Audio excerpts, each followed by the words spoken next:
Sveiki visi, dar vienas Dodge Durango automobilis, gražus, baltas, faceliftinis priekis, nors automobilis iš tikrųjų 2015 metų, 210 kW, 365 star varikliukas, bet dar jo pirminė versija.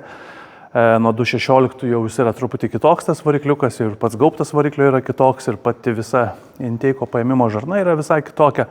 Tai truputį skirtingas modelis, bet iš esmės važiuoja tikrai puikiai, sklandžiai be jokių problemų. Ir džiaugiamės, kad klientas atvyko iš Plungės tam, kad susimontuotų kokybišką sistemą. Be abejonės montuojame Landi Renzo sistemą, už kurios veikimą tikrai galim garantuoti. Sistema veikia puikiai, sklandžiai be jokių problemų.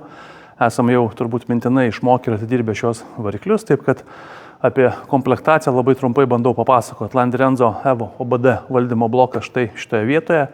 Vienareikšmiškai pati geriausia vieta jam sumontuoti. OMB BFC skystos fazės filtras bei dujų vožtuvas, lengvas aptarnavimas, vožtuvo valymas, dujų reduktorius Landi Renzo L10 Turbo Oversize, galingiausia jo versija, taipogi ranka pasiekiama, matoma, gali matyti, ar nėra jokių nuotykių, jį diagnozuoti, jeigu reikia, be to remontuoti ar keisti, taipogi labai nesunkus priėjimas, ar ne. Skystos fazės slėgio vožtuvas, dujinės fazės filtras ir dujiniai purkštukai yra sumontuoti po variklį dengiančių gaubtų, tai yra Reilo IG7 Dakota dujiniai purkštukai.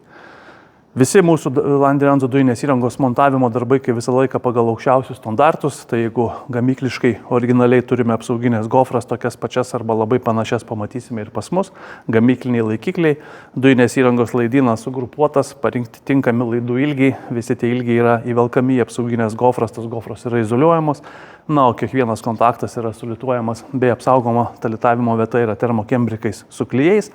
Originaliai variklio skyriuje laidynas atrodo identiškai, taip kad natūralu, jog stengiamės, kad viskas atrodytų tvarkingai ir kiek įmanoma arčiau to gamyklinio originalaus vaizdo.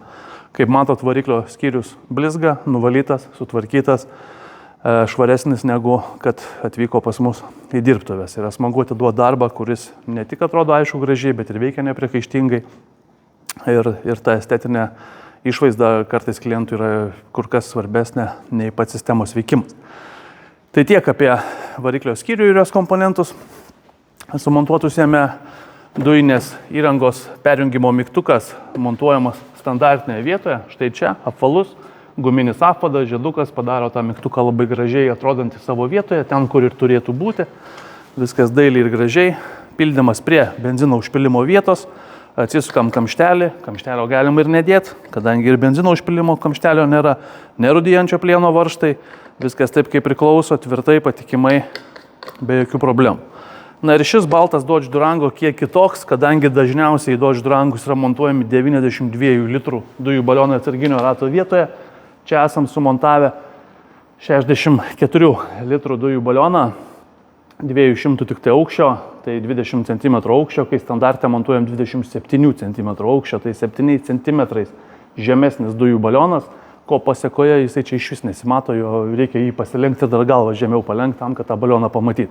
Padarysiu laukia ir foto ir video, galėsit pamatyti, kaip tai vizualiai atrodo ir pasižiūrėti ir įvertinti.